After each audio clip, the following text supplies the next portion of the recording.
নমস্কাৰ মাননীয় অধ্যক্ষ মহোদয় চৰকাৰী পক্ষৰ সদস্যসকলৰ যুক্তিবোৰ শুনি মই ভালকৈ বুজি পাইছোঁ যে জাতীয় চিনাকি বুলি ক'লে সাহিত্য অন্যতম কিন্তু মাননীয় অধ্যক্ষ মহোদয় আজিৰ বিধেয়কখন এক ভ্ৰান্ত ধাৰণাৰে উত্থাপিত যে সাহিত্যই হৈছে জাতিটোৰ চিনাকি মাননীয় অধ্যক্ষ মহোদয় কথাষাৰ শুনাৰ লগে লগে আজিৰ সদনৰ মজিয়াত উতলি উঠিছে মোৰ শৰীৰৰ প্ৰত্যেকটো পালটেজ মোৰ মন মগজুত বিশাল ঢৌৰ সৃষ্টি কৰিছে এটিমাত্ৰ চিন্তাই যে সেই তাহানি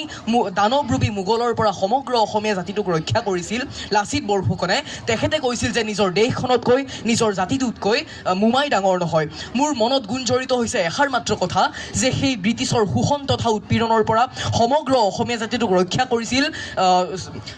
মণিৰাম দেৱান কুশল কোঁৱৰ কনকলতা বৰুৱাৰ দৰে শতাধিক অসমীয়া সন্তানৰ বলিদানে আৰু আজিৰ এই সদনৰ মাজমজিয়াত সেইসকল ব্যক্তিক নাকচ কৰি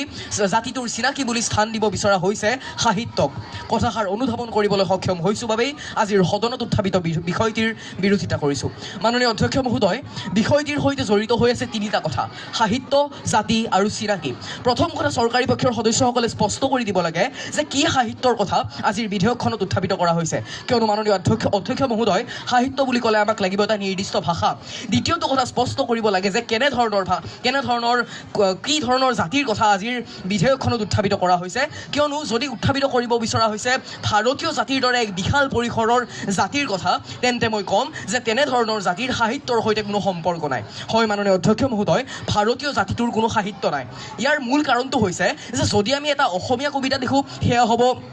অসমীয়া সাহিত্য যদি আমি হিন্দী কবিতা লিখোঁ সেয়া হ'ব হিন্দী সাহিত্য কিন্তু ভাৰতীয় জাতিটোৰ সাহিত্য ক'ত কিয়নো সেই ভাৰতবৰ্ষত বসবাস কৰে বহুতো অসংখ্য সৰু বৰ জনগোষ্ঠীয়ে যাৰ ভাষা বেলেগ বেলেগ যাৰ সাহিত্য বেলেগ বেলেগ আৰু যিহেতুকে ভাৰতৰো কোনো ৰাষ্ট্ৰীয় ভাষা নাই সেয়েহে ভাৰতীয় জাতিটোৰ কোনো সাহিত্য নাই আৰু আমি বহু দূৰলৈ যাব নালাগে আমাৰ যদি মাতৃভাষা ভাৰতবৰ্ষৰ সৈতে আজিৰ সদনত উত্থাপিত বিষয়টি ৰিজাই চাওঁ তেন্তে গম পাম যে এই সদনৰ উত্থাপিত বিষয়টি সম্পূৰ্ণৰূপে ভুল মাননীয় অধ্যক্ষ মহোদয় তৃতীয়টো কথা হৈছে চিনাকি কেনেধৰণৰ চিনাকি অৰ্থাৎ সেই চিনাকি ইতিবাচক হ'ব নে নেতিবাচক হ'ব সেয়া চৰকাৰী পক্ষৰ সদস্যসকলে স্পষ্ট কৰি দিব লাগে কিয়নো মাননীয় অধ্যক্ষ মহোদয় হিটলাৰে নিজৰ জাতিটোক চিনাকি দিছিল এক হত্যাকাৰী জাতি বুলি গতিকে এনেধৰণৰ কথাৰ পৰা প্ৰমাণিত হৈছে যে আজিৰ যি উত্থাপিত বিষয়টি সেই বিষয়টিৰ প্ৰত্যেকটো শব্দই 100% অস্পষ্ট মাননীয় অধ্যক্ষ মহোদয় আজি চৰকাৰী পক্ষৰ সদস্যসকলে কৈছে যে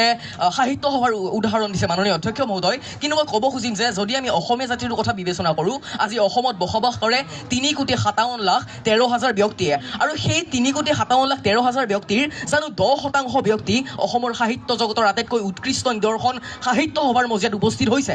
নাই হোৱা অধ্যক্ষ মহোদয় গতিকে মই ক'ব খুজিম যে সাহিত্য জাতি এটাৰ পৰিচয় কেতিয়াও হ'ব নোৱাৰে মাননীয় অধ্যক্ষ মহোদয় জাতীয় চিনাকি বুলি ক'লে আমি এনে এটা বিষয়ক বুজোঁ যিটো বিষয়ত প্ৰত্যেকটো জাতিটোৰ প্ৰত্যেকটো বিষয় অন্তৰ্ভুক্ত হৈ থাকে তেনেস্থলত চৰকাৰী পক্ষৰ সদস্যসকলে কৈছে যে সাহিত্যত জাতিটোৰ প্ৰত্যেকটো বিষয় অন্তৰ্ভুক্ত হৈ থাকে কিন্তু মই ক'ব খুজিম যে আগৰ সেই মোগলৰ বা আহোম স্বৰ্গদেউসকলৰ পৃষ্ঠপোষকতাত যিসকল সাহিত্যিকে বিভিন্ন ধৰণৰ সাহিত্য ৰচনা কৰি থৈ গৈছে সেই সাহিত্যৰ প্ৰতিভাগেই আছিল ৰজাৰ ভাল গুণৰ অৰ্থাৎ তাত কোনো ধৰণৰ উল্লেখ নাছিল ৰজাৰ